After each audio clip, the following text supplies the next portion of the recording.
Hey everyone, Dan Nunez speaking, and I'm creating this video to kind of serve as a touchstone so that artists can collaborate on Zane's food trailer, which I think is called Street Kitchen. Alright, so we're zoomed in on this logo, which is kind of a version of a logo we found for free online. It's a vector, which is nice, and we've only added the spoon. If I was nitpicking what we've done, there are curved lines in the spoon, and if you look closely on the stars or any of that stuff, there aren't a lot of curved lines in this hand if we get really tight on it. See what I mean? I also think this shadow is a little bit small. But I wasn't agonizing over that because we're trying to make the entire food trailer, right? And what you see here is sort of a vector representation of the back drawbridge of the trailer, the side of the trailer, and then the front side of this wedge of that trailer. If I click the view button on the template layer, you can sort of see what we're working with. So these are going to be windows, and what you can't see is a lighting sconce, but I'll probably add all kinds of things in the corner of the screen so you can understand what I'm talking about. If you look closely, I just added a little bit of extra material here.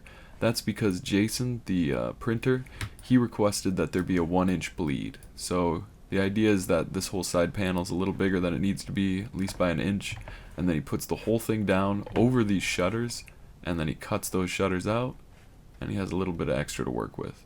Over here we've got a logo that's zoomed in, and on the back we've got what'll be the backdrop for a fist that's knuckles out. Down here you can see an opportunity that maybe we could do a landscape and sort of a block cut print, you know, like a wood cut. And we've talked about a bunch of different things. I think maybe it makes a lot of sense for me to cut to a video that I took at the warehouse. That way you can hear it while it was fresh. Alright, we don't know what this is gonna be, but that's the nadir. We're gonna start slow.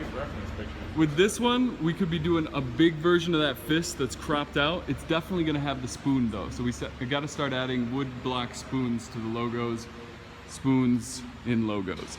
Over here, we're thinking maybe we've got the text to say Street Kitchen because this corner is basically our branding corner. It's gonna face Michigan Avenue, so people who aren't familiar with the place yet, this is gonna be their introduction to it. Then as we move around, we like that version that Ferg did with the corners emanating the stripes from both sides, changing to kind of a constant gradient with the logo in there, but we're thinking that goes on the far side for the time being. And on this side, we start with that main logo in here. We try to get it high as we can, but that lighting sconce has to be taken into account. We're not in love with the chain around the logo, so maybe that'll buy us a little extra space, but those radiating rays that come off it are gonna keep the center pretty simple. We gotta make sure that we have the gold in there as it goes changing, because if it's just orange, it loses some of the effect. Then that knocks out basically the whole center of this because you're just keeping those rays going. But as the gradient's affected on here, that's when you get that woodcut landscape that we already saw Ferg demonstrating on the far side. Then wrapping around to the back side, we've got ourselves a woodcut fist, you know, knuckles out right here, and we've got the rays emanating out from the outside. I don't think that we're gonna have to cut our teeth on making sure that the rays line up from the outside of this with this, but if it does, so be it. We like the idea, but we haven't placed it yet, of the guy who's got their hand to their mouth yelling propaganda. Maybe we work it in over there. Maybe we work it in on the back side where Ferg already has some natural lines coming in from the corner. I think that's about it. We never talked about what goes on under here. We didn't. And we're back. So, you've seen the Illustrator file and you've seen the trailer, but how did it come to this? Well, for starters, there was a lot of images that we shared. There was a lot of like inspiration boards, and Illustrator friend of mine cooked up some concept art like this one in the corner. His name's Phil. He's great. But mostly we were like searching Google for things like constructivist Russian propaganda and landscapes that seemed relevant, that woodcut style, stuff like that. There's a lot of text, a lot of overlapping, a lot of color schemes. You might be seeing a lot of crop circles. That's something that Zane specially requested for that woodcut landscape. And in addition to that, he mentioned he liked symbology and basically diagrams. So I think that his concept is to be like less fascism and more like putting the community in communism. So with that in mind and thinking Carl Sagan's fun, This is like the iconography from the Voyager probe that they sent out, and this is us trying to communicate with other species.